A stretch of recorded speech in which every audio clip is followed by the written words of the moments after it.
श्री कृष्ण गोविंद हरि मुरारी, हे नाथ नारायण वासुदेव।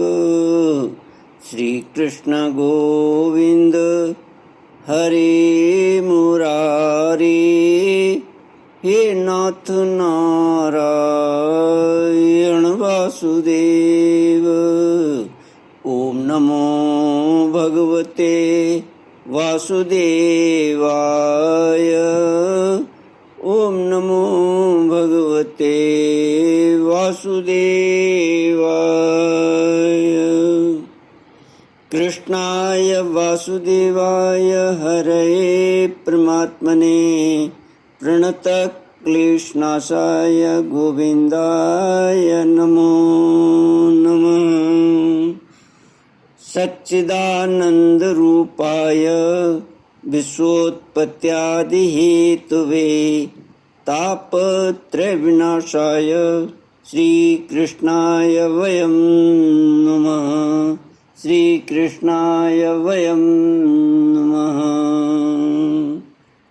सच्चित आनंद स्वरूप परमात्मा जो सृष्टि के उत्पत्ति, पालन और संहार करता है तथा जीवों के आध्यात्मिक आदि दैविक आदि भौतिक तापों को नष्ट करने वाले हैं, अर्थात जीवों के मानसिक, शारीरिक और भौतिक दुखों को दूर करने वाले हैं, उन श्री कृष्ण भगवान को हम नमस्कार करते हैं। श्री कृष्ण गोविंद हरि मुरारी, हे नाथ नारायण वासुदेव। श्रीमद् भागवत अष्टम स्कंध। श्री शुक उवाच।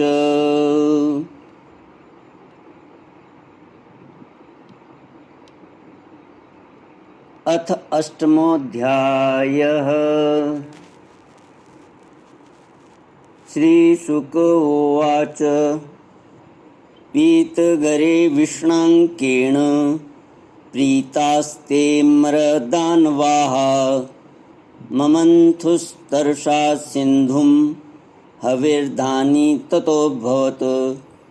तामग्निहोत्री मृषयो जग्रेहुर्ब्रह्मवादिनः, यज्ञस्य देवयानस्य मेधाय हविषे नृप। समुद्र से अमृत का प्रकट होना और भगवान का मोहिनी अवतार ग्रहण करना। श्री सुखदेव जी कहते हैं, इस प्रकार जब भगवान शंकर ने विष पी लिया तब देवता और असुरों को बड़ी प्रसन्नता हुई। वे फिर नए उत्साह से समुद्र मथने लगे। तब समुद्र से कामधेनु प्रकट हुई। वह अग्निहोत्र की सामग्री उत्पन्न करने वाली थी, इसलिए ब्रह्मलोक तक पहुंचाने वाले यज्ञ के लिए उपयोगी पवित्र घी, दूध आदि प्राप्त करने के लिए ब्रह्मवादी ऋषियों ने उसे ग्रहण किया। उसके बाद उच्चैःश्रवा नामक घोड़ा निकला। वह चंद्रमा के समान श्वेत वर्ण का था। बलि ने उसे लेने की इच्छा प्रकट की। इंद्र ने उसे नहीं चाहा, क्योंकि भगवान ने उन्हें पहले से ही सिखा रखा था। तदनंतर ऐरावत नाम का श्रेष्ठ हाथी निकला। उसके बड़े बड़े 4 दांत थे, जो उज्ज्वल वर्ण कैलाश की शोभा को भी मात करते थे। तत्पश्चात कौस्तुभ नामक पद्मराग मणि समुद्र से निकली। उस मणि को अपने हृदय पर धारण करने के लिए अजित भगवान ने लेना चाहा। परीक्षित, इसके बाद स्वर्गलोक की शोभा बढ़ाने वाला कल्प वृक्ष निकला। वह याचकों की इच्छाएं उनकी इच्छित वस्तु देकर वैसे ही पूर्ण करता रहता है जैसे पृथ्वी पर तुम सबकी इच्छाएं पूर्ण करते हो। तत्पश्चात अप्सराएं प्रकट हुई। वे सुंदर वस्त्रों से सुसज्जित एवं गले में स्वर्ण हार पहने हुई थी।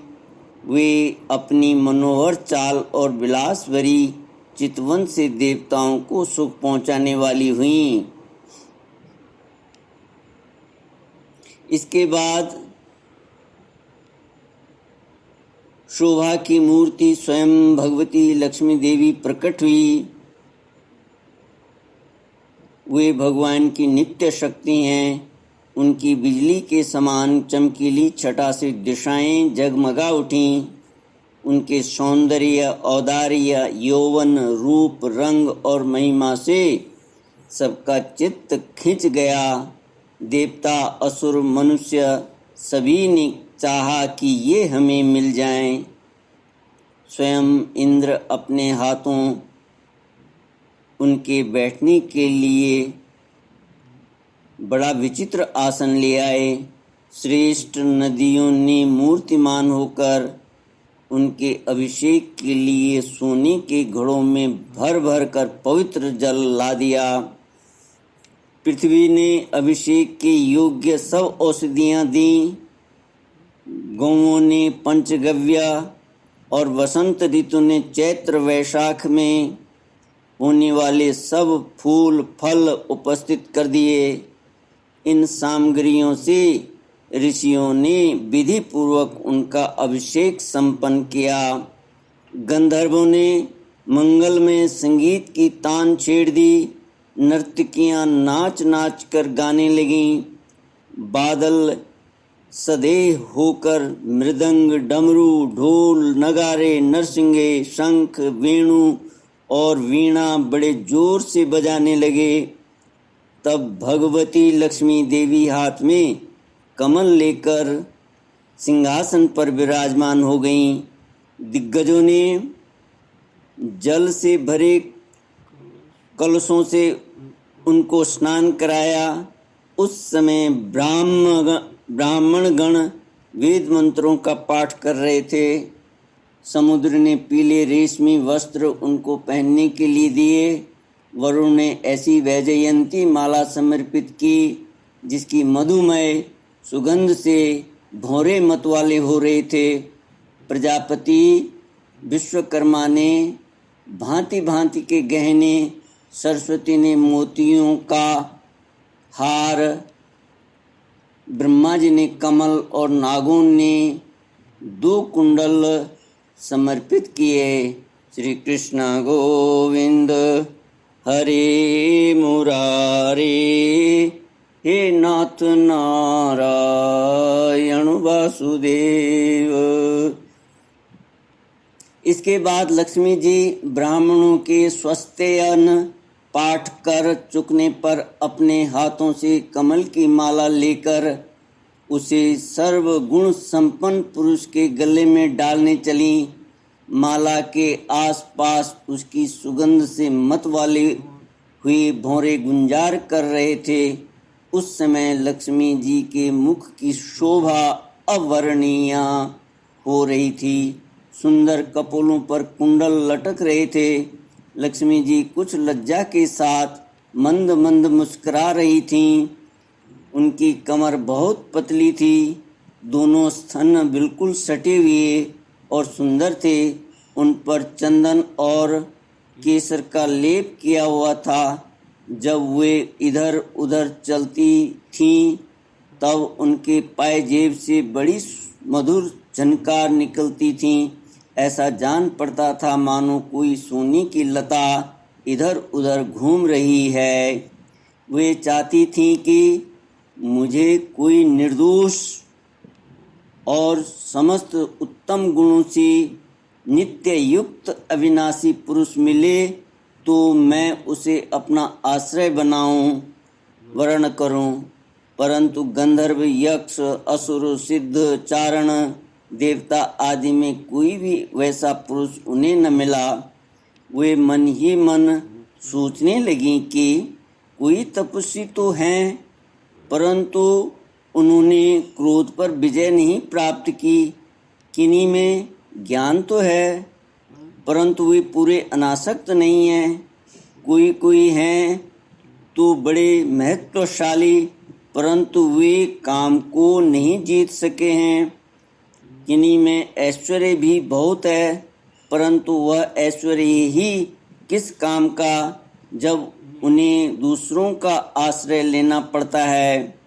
किन्हीं में धर्माचरण तो है, परंतु प्राणियों के प्रति वे प्रेम का पूरा बर्ताव नहीं करते। त्याग तो है, परंतु केवल त्याग ही तो मुक्ति का कारण नहीं है। किन्हीं किन्हीं में वीरता तो अवश्य है, परंतु वे भी काल के पंजे से बाहर नहीं हैं। अवश्य ही कुछ महात्माओं में विषय आसक्ति नहीं है, परंतु वे तो निरंतर अद्वैत समाधि में ही तल्लीन रहते हैं। किसी किसी ऋषि ने आयु तो बहुत लंबी प्राप्त कर ली है, परंतु उनका शील मंगल भी मेरे योग्य नहीं है। किन्हीं में शील मंगल भी है, परंतु उनकी आयु का कुछ ठिकाना नहीं। अवश्य ही किन्हीं में दोनों ही बातें हैं, परंतु वे अमंगल वेश में रहते हैं। रहे एक भगवान विष्णु, उनमें सभी मंगलमय गुण नित्य निवास करते हैं, परंतु वे मुझे चाहते ही नहीं। श्री कृष्ण गोविंद हरे मुरारे, हे नाथ नारायण वासुदेव। ओम पूर्णमद पूर्णमिदं पूर्णात् पूर्णमुदच्यते पूर्णस्य पूर्णमादाय पूर्णमेवावशिष्यते। ओम शांति शांति शांति। हरि ओम श्री गुरुभ्यो नमः। हरि